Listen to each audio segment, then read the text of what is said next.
The AI Files Podcast, your ultimate destination for staying updated for all things artificial intelligence. We dive into the latest developments in the AI world, sharing insights from the corporate landscape. We also bring guests like we have today to provide their unique perspectives.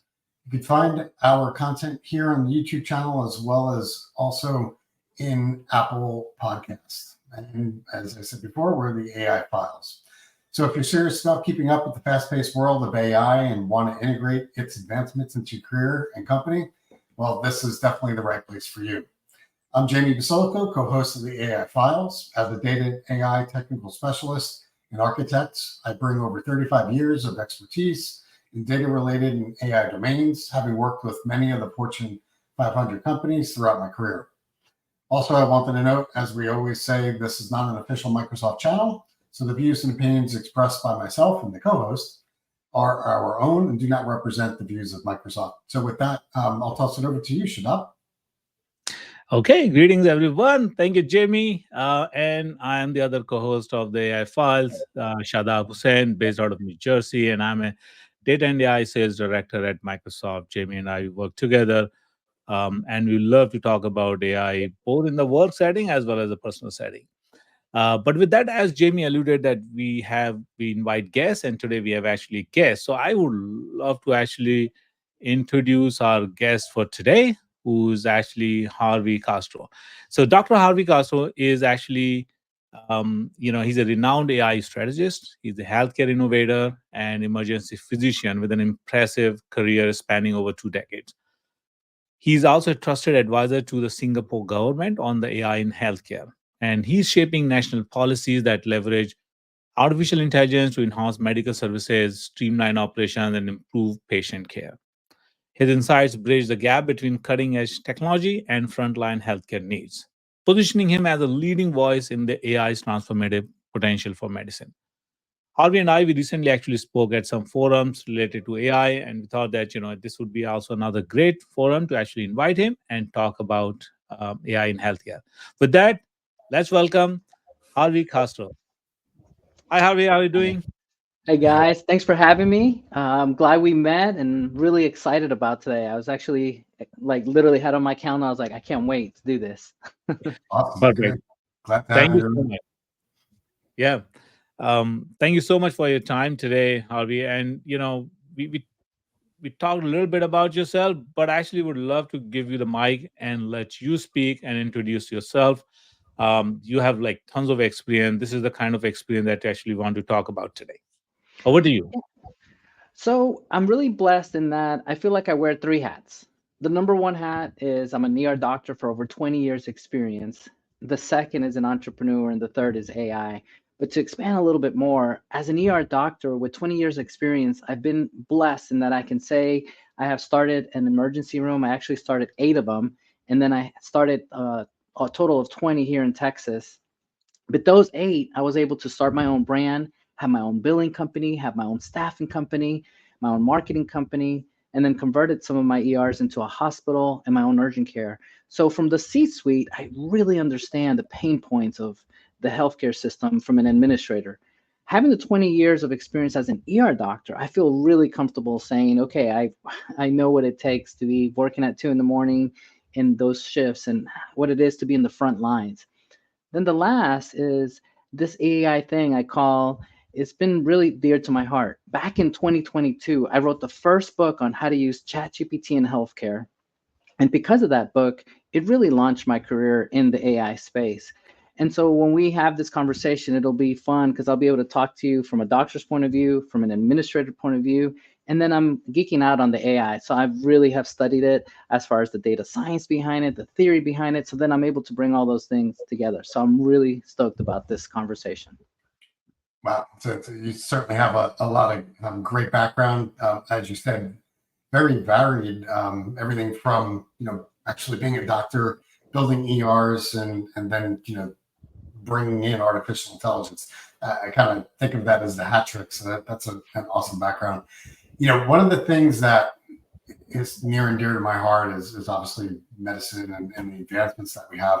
One of the things I'll kind of recall from something recently, just a couple of weeks ago, I had to go in for a CT scan, and I'm chatting with obviously the doctors that are running the actual quote unquote scan, and on the wall I see a poster. It says AI for imaging of the heart, and again, it was a CT scan for normal routine heart stuff.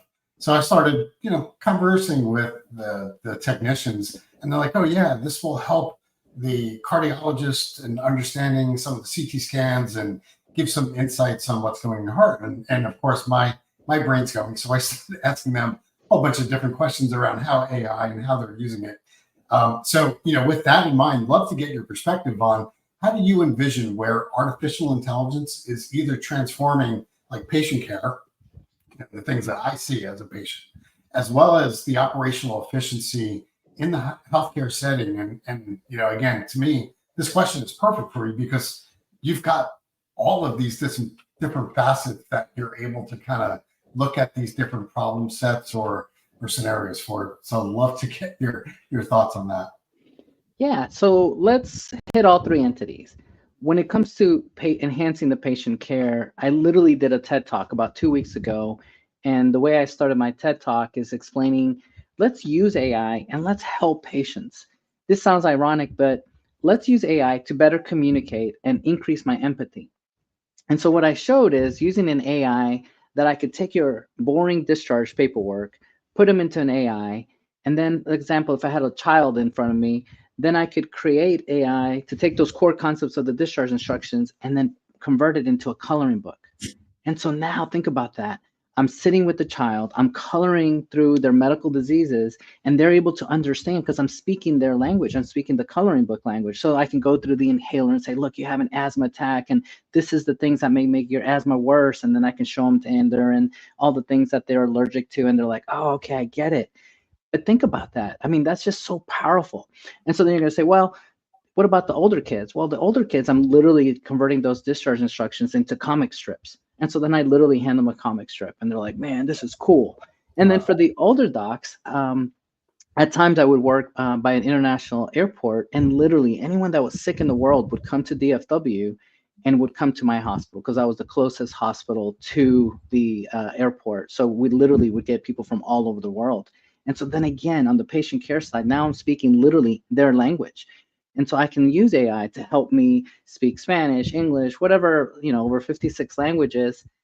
But I obviously speak Spanish. But the other thing to this is not just speaking their language, but speaking the content. One example, I'm here in Texas. Football is huge. But if I use an example with someone in Europe and I say football, they're not going to think soccer. They're going to think, they're not going to think American football. They'll think soccer. Yeah. And so simple things when I'm trying to relay, I'm using AI, and think about the power that I'm using AI to literally speak their language. Now that's on the patient side. Obviously, wearing the doctor hat now, if I'm seeing you as my patient, I'm going to be big on predictive analytics. I'm a human being. It's 2 a.m. I am human. And so here's the part where I say, let's put that human in the loop, which is an ER doctor, and let's put AI together. And now let me give the best care using both. And so think of it this way. If it's 2 a.m, I'm tired, but now if I have AI running in the background through the medical record and saying, hey, this is part of your differential diagnosis. Did you consider XYZ? Man, huge. And so bringing it to predictive analytics, if the medical record can say, hey, doc, this person is early signs of sepsis and they can die on you in the next 24 hours, you need to do XYZ, then I may have missed it as a human being. Or maybe there's certain subtle hints that the AI is able to put together. But again, it's putting me, the human, in the loop to give me that information. So my best analogy here is think of AI as a GPS in healthcare, guiding us through the efficient routes of the patient care and best operation excellence for that patient. Yeah. And I love the point around the empathy, connecting with your quote unquote patient, no matter if they're, a child or a teenager or adult. It's about how to best connect with them, and using these technologies is a great way of doing that. So never even thought about putting in that perspective. So it's really cool. Yeah, and let me expand on that point. Unfortunately, not every doctor is the same. Some of us are good at X and Y and Z, and literally in med school, no one teaches us how to speak, how to relate to patients. There might be a little ethics questions here and there, but they're not really focusing on that. But if I'm able to leverage AI, and let you guys know better than me, if I can use AI to analyze my video and saying, you know what, Dr. Castro never looks at the patient. Dr. Castro's voice is really harsh. He needs to work on his voice. And so all these things that if a human being told me that, maybe I would get my feelings hurt. But if the AI told me, I'm like, all right, it's between the AI and I, probably not a big deal. I'm going to work on that. Because there's a lot of pride in my fellow colleagues that are physicians. It's a great point. I love that perspective too, actually, because, so often I have also talked to sometimes people from different professions as well as in the medical, and generally, actually, they raise a concern about that with AI, the empathy will actually take a backseat. So it's a reverse perspective generally that people talk about, but you're talking about a fascinating new perspective, a different perspective. Not every time people talk about it, that you think that AI can actually infuse more empathy in those conversations. And I think that's really great examples that you have given. Given your background in particularly the emergency medicine, Dr. Castro, what are the specific AI applications do you believe can enhance the emergency department operation and the patient outcomes? One of the hardest things when I owned emergency rooms is staffing the ER. Not knowing if I have too many people working, too less people, it's hard to staff. How do you staff for an outbreak coming, or how do you know? But think if I have predictive analytics again and the AI in the emergency room being able to tell me in real time, hey, there's an outbreak going on in this part of Dallas. You may want to man up more people at your emergency room because this just happened. Or if there was a natural disaster or things that maybe not hit the news. A good example would be the flu season. I literally would log on a website to tell me what regions of the world have the flu and when it starts creeping closer to me, because once it gets to the point where a large percentage of people have it, we literally stop testing because we know the probability is high that they have it if they have the right symptoms. And so imagine having this information in the ER. Now, I'm blessed that I am able to use the AI hat with ER, and I'm developing stuff like for that empathy program. I want to create a product that it's like a camera in the waiting room that is analyzing what's going on in the waiting room so that in real time, it's able to catch, hey, this person's blood pressure just dropped. Hey, this person's walk, when they walk, they weren't walking like this earlier. Now they're changing, something changed. Being able to catch that in real time, because at the end of the day, I have a nurse or maybe a doctor at the front office, at the front desk in the emergency room, but they can only take so many people in. But if we have AI watching, helping, being that augmentation to help me give better care, then man, what a change in the game we have here. Case in point, we hear stories of people dying in the emergency room. That's unacceptable. But the sad truth is our healthcare system is strained. And after COVID, lots of people are retiring early. And so what are we going to do when we have an aging population and we have less people working? We're going to have this huge gap, and we need something. And to me, that something is going to be AI to help diminish that gap, to make me more efficient. And the other thing I say is I don't want my nurses retiring, but if I can give them tools that they say, you know what, I'll stick around a little longer now because this job is better. And so that's kind of my roundabout big question to that question. No, that's some great. Yeah, I was gonna say great insight there, and you bring up how can you make the lives not only of the patients better, but make the job and the responsibilities of those caregivers, whether it's a doctor or a nurse.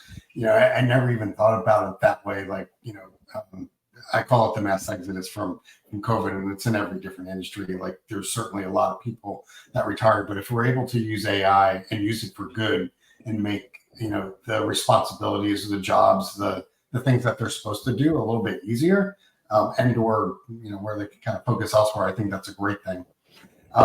Love to ask you another question, and this is based upon, again, I'll go back to my example that I started out with the CT scan. Like I said, I know my cardiologist is getting some AI-based output.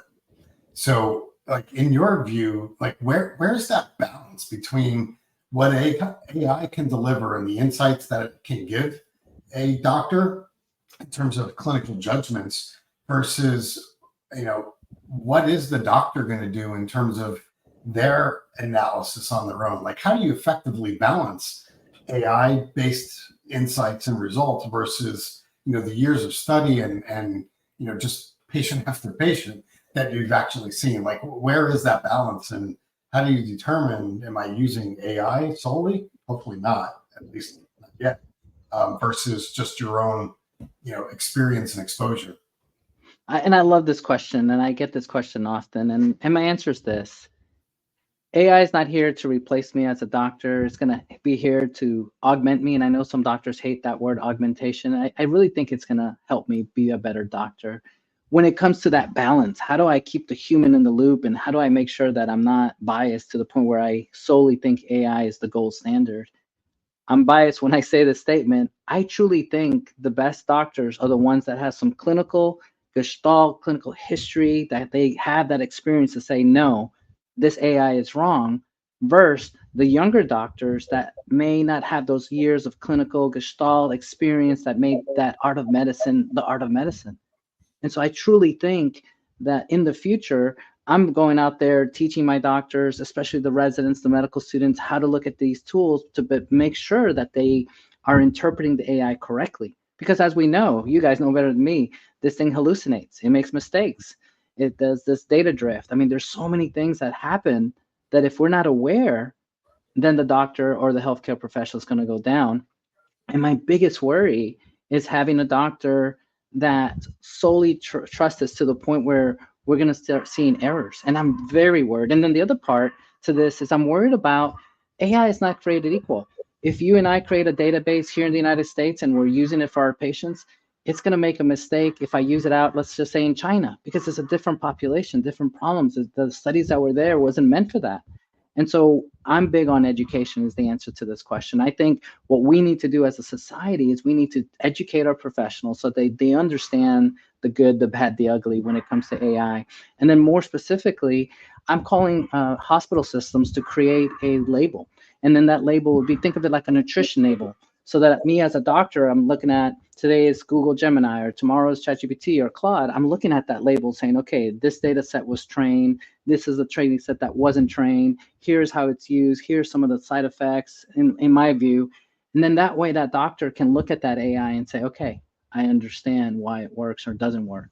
Yep. No, that makes perfect sense. I mean, I could draw some parallels to like when I talk to systems engineers or coders, you can't take or you shouldn't take what comes out of these models or these AI systems 100% in terms of the code. If you try to implement it, good luck. It's probably not going to work on the first shot. And the same thing, if you draw that parallel to a doctor, you should not just take what comes out of that model as, quote unquote, the gold standard. You should apply your insights, apply your experiences. Same thing with the coder, same thing aligned on the, the medical side as well.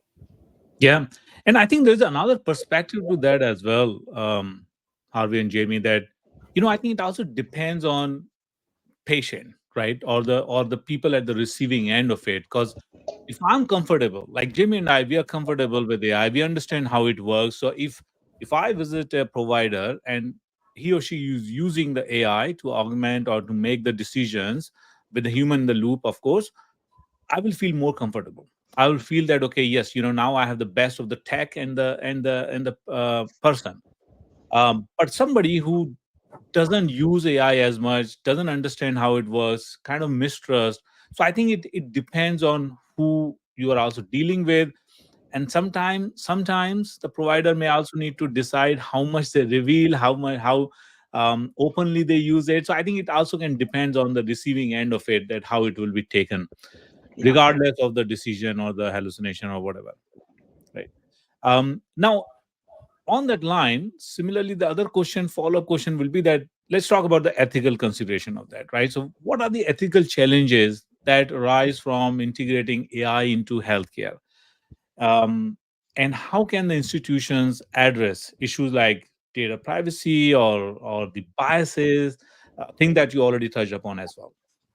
Yeah, no, this is so important. Number one, I feel like our healthcare system needs to be transparent. You're like, oh yeah, we are, Harvey. No, when patients sign in to hospitals, they're signing forms left and right, and they're not reading this stuff. And so hospital administrators are like, oh no, they know that we're using AI. And I'm like, no, a lot of patients don't know that you're using AI. And so I really think we need to be transparent and say, look, this is how we're using AI. Now, you mentioned the CAT scan and the cardiologists using AI. To me, that structured data, it's out there. We're using it in X-ray, dermatology, Radiology, it's black and white. But the ones that we don't, it's like this predictive analytics I was just mentioning. We need to be transparent. So number one, we need to be transparent. Number two, yes, we have HIPAA laws that protect patients, but my thing is this technology is exponential. These laws are maybe logarithmic and taking forever. And so the laws there and what this technology is doing, there's a huge gap. And that's where you, as you guys are big on IT, to be able to educate us physicians to make sure that we're able to make sure that these things are balanced. Case in point, when the IT department says, hey, Dr. Castro, you need to make sure you always sign into every computer and sign out so that way we know we can track that these things are HIPAA compliant. You know, inside I'm like, oh my God, I hate this. This sucks. But I understand why, you know, it's making sure that we're keeping regulation and things are secure. And so my point is this, if we can have cybersecurity experts, you guys coming in and saying, hey guys, we need to change your workflow for XYZ to make sure that we protect it. And so case in point would be making sure that when we're using these technologies, we understand. I gave that quick example that if I'm using a database here in the United States, it may not apply outside, but how many people really know that? Do they truly understand? And that's my point. I think we need to raise our IQ when it comes to AI in healthcare so that we all understand and we make that baseline. And as far as regulation, I know that we have executive orders and things like that, but I personally see regulation in this space in three areas. Number one, we look at Europe for the GDPR. What is Europe doing? Number two, we look at California. What's California doing? And then number three is what's the US doing as a whole? And so it's this fine balance. If we are too strict on privacy and everything, then is innovation going to go down? Or if we're so strict, then you know what's going to happen? So I feel like there's a fine balance between the two. Yeah, no, there definitely is. And, you know, ethics comes up not only in the medical field, but just on how AI is being used. I mean, it's a broad area in terms of responsible AI, everything from security to how is the system defining or making judgment on how it's predicting or how it's coming out with its own output. So super important.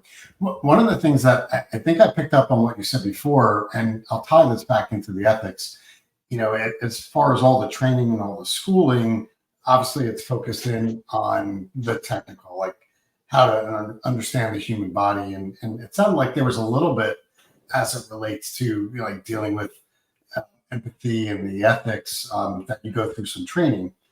And the training piece is what I want to kind of focus in on that. You know, whether or not you go through empathy training, I think every doctor should, to be honest with you. But if you take that two steps further and you start to think about where should AI start to be infused in a medical education, is that, you know, like day one? And how should that evolve when you start to think about the traditional medical education? Since AI, it's not going anywhere. I think everyone knows that. So to what extent, to what level should education and that whole process of becoming a doctor change in terms of the way that professionals need to be prepared for how AI is going to change their job, change their responsibilities, change the impact to how they deal with patients? So bigger question is, how should the medical education actually evolve to handle those things? Yeah, great question. You know, what's interesting is I read somewhere that they said that there's less than 5,000 healthcare professionals that have a strong background in AI and medicine in the entire world. So we don't have enough doctors to even understand this so that we can start implementing it in the hospital and the healthcare system. So it's kind of scary at the same time. And so when does this start becoming an effect? When should we introduce it? I think we should do it in pre-med. You know, I'm going to say I hate statistics. I hate it. That was one of my requirements for being a doctor. I had to apply. And I also had to do three years of calculus, which I don't understand why, but I had to do it. But why not replace some of that and make sure that I have to have so many hours of AI training before I get accepted to med school? Start it way before then. So that way when I come in, I understand some of the things that we're talking about today. And then when it comes to medical education, I think it should start from day one so that I understand the tools that I have to use. Because the sad fact is, you guys know, you go to school and by the time you come out, it's another world. Yeah. And the stuff we learn is nothing to do with what we learn. It's like another level. So why not start teaching it now so that I can start showing, for example, that cardiology tool that you said, start teaching the medical student that and how it worked and why and the biases. Because if they don't understand what to look for, my favorite phrase is, we don't know what we don't know. But if we can teach people a certain level, then now we know what questions to ask. Yeah, Do you see that happening already? The education taking a note and changing, and it's starting to reshape? Sadly, I'm only seeing, like, I think it's I read something like 5 or 10 med schools in the world are teaching AI. And I've asked them, how are they teaching AI? And it's kind of interesting. They're going, one of the one of the courses I saw is, as they're teaching a certain part of medicine, let's just pretending you're learning about the eyes and the diseases of the eyes. While you're learning it, they integrate AI into all the lessons. And so that way you can kind of learn how what AI tools are out there, and, like I mentioned, structured data versus unstructured, and why that works. And so they're integrating into the curriculum, which I think that's smart, because that way you're not getting bombarded with it. You're getting little pieces enough to kind of integrate with medicine. And you're there for 4 years. So after 4 years, you should be able to come out pretty good with AI if you're trained throughout those 4 years. Yeah, good. Okay, so let me ask this, because on your screen we can see something called Help AI, and I'm assuming that this is like your entrepreneurial journey. So, can you share your insights from your experience? You talked about founding multiple healthcare startups, and I think Help AI, and then how these ventures have influenced your perspective on AI in medicine. Yeah, I'm really pseudo biased. I really think AI is the magic pill. I truly believe that. Having started multiple companies and seeing how much work it was to get through the different stages, and now having AI as my literally digital twin that I can have a conversation and get things. Case in point, there's products that I can create pretty quickly now, or brainstorming sessions, and I can do so much more. Let me think of something quickly. When the first iPhone came out, I was coding a patient in the emergency room, and the nurse got this textbook, and I said, hey, we need to start this drug. And so she started this textbook, got a calculator, and it took her a while to get it going. And I'm thinking, this guy is dying in front of me, and we need to start this medicine. And I thought, man, I'm going to create a drug dose app. And I created the first app in the world called IV Meds. But my point is, when I started doing the calculations and going through the spreadsheet and everything, it took me about 2 months to really knock it out and do it. And I'm thinking, gosh, if I had AI now, I think I could probably knock out that whole project with the code in probably a week and integrate it. And so what a huge difference I'd be able to do. So my advice is twofold. Learn to use AI, practice using AI. And I'm going to challenge people out there to use AI for everything, literally everything. Because the more you use it, it's like riding a bike. You start using it with handles, with holding the handles, and then after a while, you're riding the bike without using the handles because you get it. And I love talking to my business partner because he develops AI programs and all that. And me sitting there talking to him and working together and thinking outside the box, it's just so much fun. So I'm going to encourage you to use it almost as a hobby, because there's the output to me is just unreal. Yeah, that was one of the things I was thinking about as well. It's the changing nature of what AI is going to do to the healthcare workforce. And we were just talking about ways from an entrepreneurial standpoint, things that might change the way that healthcare is directed over the next couple of years, let alone next couple of years, like the next 6 months, right? But there's impact on what healthcare workers, no matter, again, whether or not you're a doctor, an admin, a nurse practitioner, what's their daily life gonna be like, or how is it gonna change? And I guess maybe another way, do you believe that if people don't change, they're gonna be left behind if they don't adapt to these things? Like, how do you see their daily life changing? And I'm assuming there is going to be change. I mean, I've seen it directly, but do you have any thoughts on what that may mean to them in terms of those effects? Oh yeah, I keep telling myself I'm going to write at least an article on this. I call it the Great Shift. So let's pretend I am a dermatologist in a big fancy city, and let's pretend you guys are family practice doctors. prior to AI, anything that was in the derm space that you're like, I don't know about this. Let's send it to Harvey. Let my patient travel an hour to go to the big city and see Harvey for this derm issue because I'm not quite sure.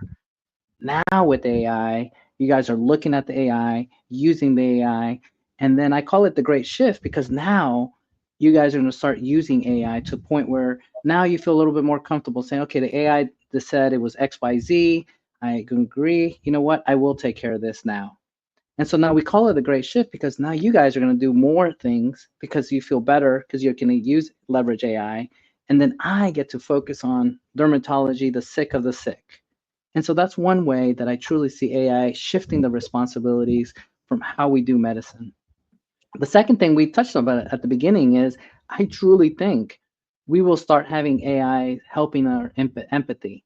I'm working on a project that I want to put at the hospital level that anyone that's getting sued, anyone that's getting bad reviews, anyone that's saying, hey, the doctor's quite not there, or maybe the nurse or the front desk, whoever, then the AI is able to take that data and analyze their videos. Obviously, it's going to be HIPAA compliant, and then be able to give a report card to every individual. So guess what? Now their empathy goes up. And then I want to take that and put it in the med schools and in the PA schools and the nursing schools so that as they're going through training, there's someone actually working with their empathy so that when they come out, they're like, man, this guy's amazing or this woman's amazing.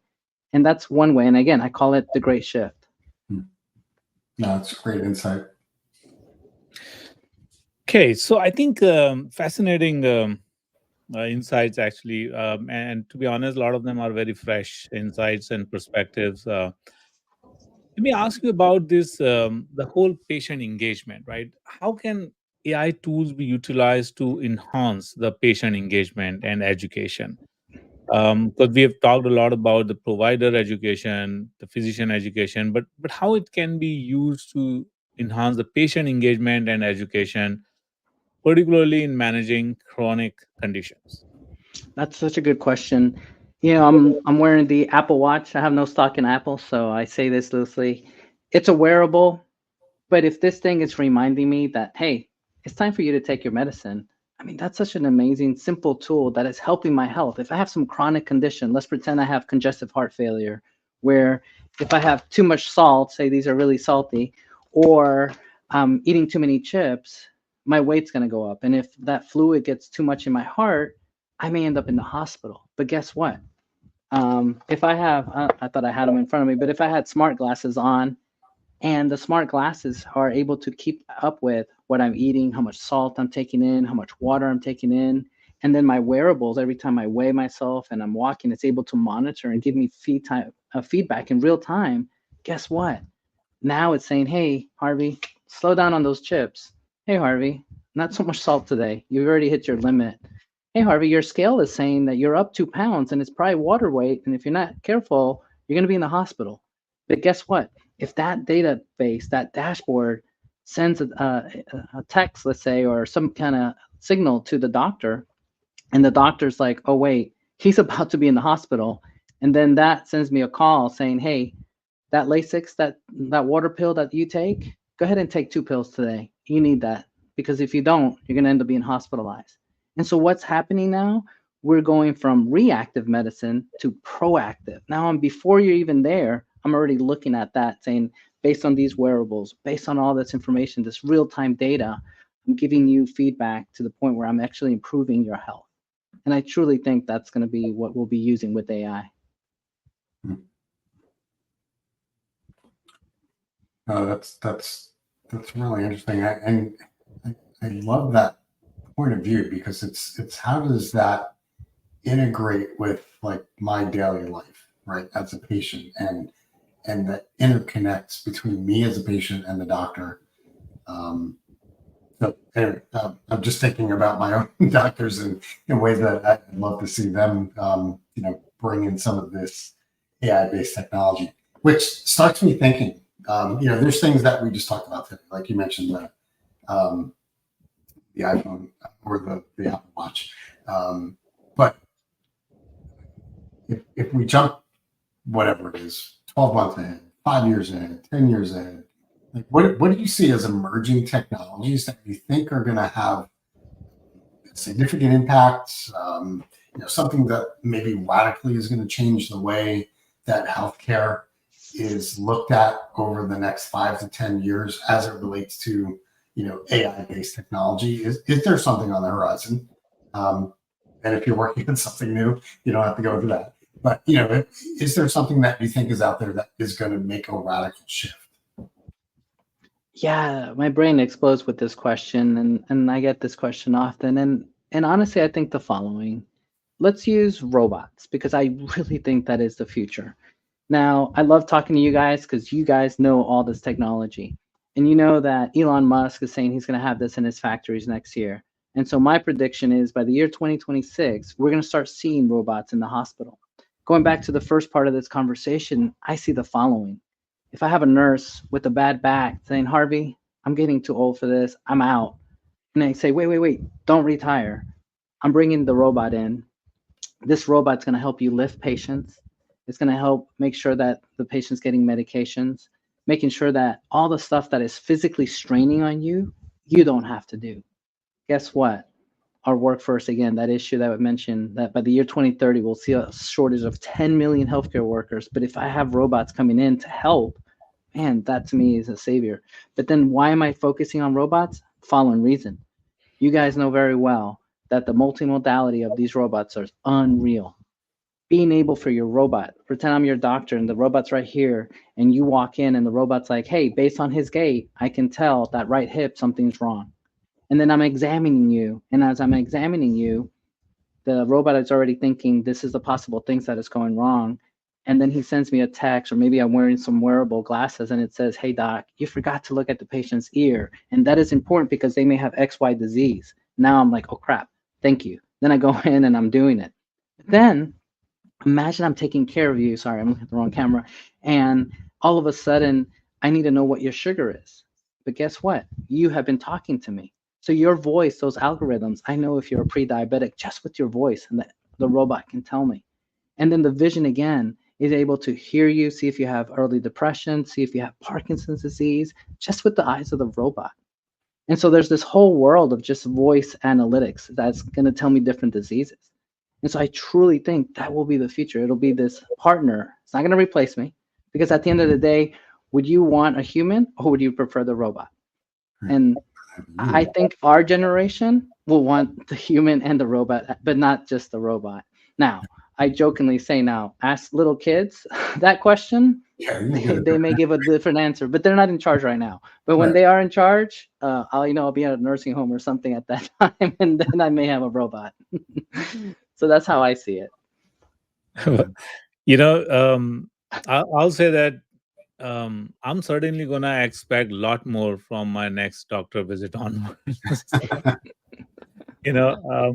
My expectation has gone up a lot. Why not? I mean, Avi, if you're doing and if you can see these things happening and this vision that you've talked about, fascinating vision, I mean, why not? I will start expecting that future sooner than later.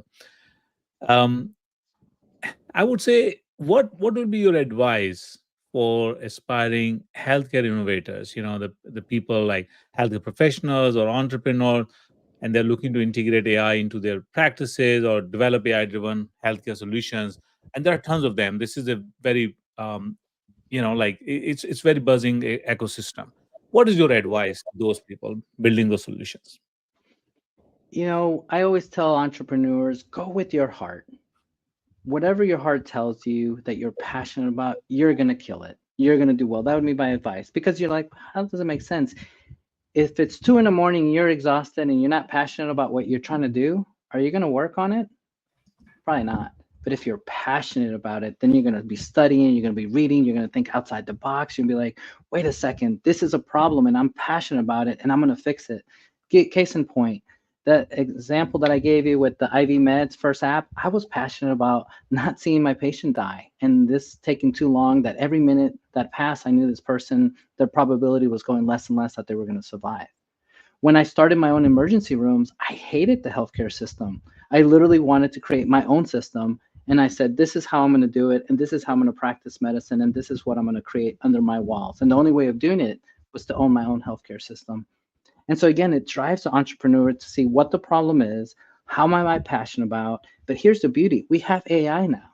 And so how can I use this emerging technology that's exponential and then change our healthcare system? The real problem and challenge for our entrepreneurs is going to be the change in culture, because I can come up with an amazing widget, but some of my patients or doctors will be like, whoa, whoa, whoa, we're not doing that. That's not ready. And so what I tell entrepreneurs, my other tip is, as we're creating, do not show the limousine. Show the Ford, show something very basic to get into that healthcare system to address it. And then as you're in the healthcare system and getting approval and making the cultural changes, then you start showing what you can and start changing the culture so that they're ready to accept it. Quick point, I won't give any brands because you guys work for Microsoft, but when some technologies come out, they don't show the latest and greatest. They purposely show you stuff that's 2 years old because we're not ready. Imagine if the stuff that we see today was launched 2 years ago, where would we be as a society? We wouldn't have accepted. So it's baby steps. That's Really. Powerful insights. Dr. Castro, I have one more question. You recently actually gave a very powerful talk at TEDx. And you also talked about your own personal experience, and some of the people may not have seen that. Would you like to give some, like a summary of that talk and what inspired you to give that talk? And what's your takeaway from that talk? Oh, I love it. Well, first of all, thank you so much for watching my TED Talk. That means a lot to me. The reason I did it, I truly feel that there's this resistance against AI in healthcare. They're like, no, no, no, we're not ready. And my goal was to teach one thing. It is human plus AI will beat the best human or the best AI. You put them together, it becomes an unstoppable force to help patients. My second thing that I really pushed out there was the different ways to create AI, to use AI. I used a coloring book. The other cool example I did is take discharge instructions and I fed them into an LLM that does sign language. Obviously, I have no idea of sign language, but now if I have a patient that can't hear, I have an LLM that is doing sign language and I'm communicating to them. And so my take home point was, we can use AI for good. We all hear stuff in the news that how bad it is or it's going to replace jobs, but are we hearing stories like what I did on my TED Talk to say, look, there's hope. We're going to help people. We're going to save lives. And so that was my goal with the TED Talk. That's awesome. You also actually work with not just local policymaker, but also international governments. Where do you see that US is placed compared to the international governments in implementing these AI, and also not just regulating, but also expanding the use of the AI? And what's your experience working with Singapore in this area? Yeah, no, great question. I feel like AI is seen differently, and it's risk versus benefits. If I'm a world lead, if I'm a president or leader in a third world country or development country, I'm probably going to do things that I wouldn't do in the United States because, again, the risk versus benefits. Case in point, if I have to take care of a village and there are no doctors and the closest doctor is 5 hours away, I probably would allow Elon Musk's Wi-Fi to come over with satellite. I probably would put some trailers with computers and allow AI to be their doctor. And I probably put a physician assistant to manage the village because that would be their only way of taking care of them. Would I allow that in the United States? No. And so to give you an example, that's what I see around the world. Depending risk versus benefits, they may start doing things that we wouldn't do. But what I find interesting is politics. There's some things here in the United States that lobbyists are going to fight. And what I find fascinating is when we start seeing examples around the world using AI and saving dollars, there's going to be a big pressure here in the United States saying, why don't we have this product? And so I see that coming. Coming to your question about Singapore, I'm biased. They have me as an advisor. I truly think I give them credit. I want to think it was about a year ago, they had this cool statement, and it was one of the legislators that said, anyone over 40, we will pay you to go back to school and learn artificial intelligence. And I'm like, wow, what a step up from the government to foresee the future and saying, we will pay for our population to get better for this technology. When I was in Singapore a couple of weeks ago, I was very impressed with their predictive analytics, how they were using AI in the hospital system. Case in point, they were gave a study. They were talking about diabetes, and their algorithm for their hospital. They knew the patients that lived. I won't mention any brands, but lived close to a certain fast food restaurant. They were able to predict that their diabetes was worse, and those were the harder patients to manage. And so then now they know which zip codes to really focus on with their population. And so they have different laws there, and they can get away with things that we couldn't. They already have the genomes from everybody, and you're like, whoa, whoa, whoa, that's too much information. But guess what?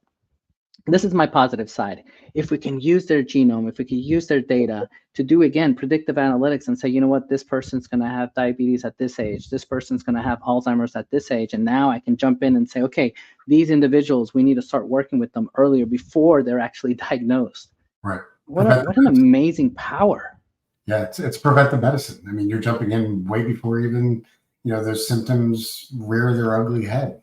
Yeah. Stopping that to me is the power of leveraging artificial intelligence, being able to use those predictors, again, for good. Yeah, I think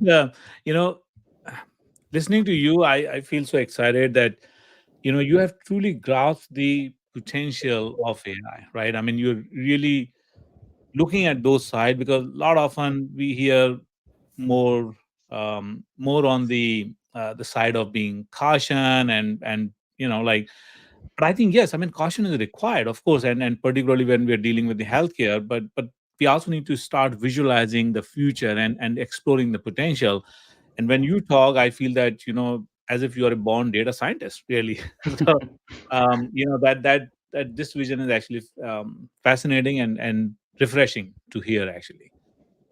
Well, I'm humbled to be here. I really appreciate you guys. I'm excited. I'm really positive about the future. I can't wait. And I'm glad that I connected with you guys, because maybe we can work together on a bigger project to help people around the world. I love your vision and passion. And then, yes, we are always there on the standby. Jamie and I, we would love to actually, love to collaborate on any projects like this. Awesome. Okay. Great. Thank you so much, Harvey. And, I'm pretty sure that our audience will actually love this episode, and they may actually demand us to bring you back in the future, and which we will do. So we'll come back to you, I'm pretty sure. Well, I'd be honored to. So count me in. I'm here, guys. I'll be here for you guys always.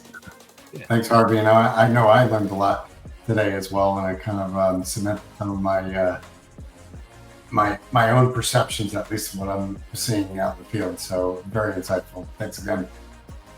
Thank you, guys. Absolutely. Thank you. Thank you. Thanks.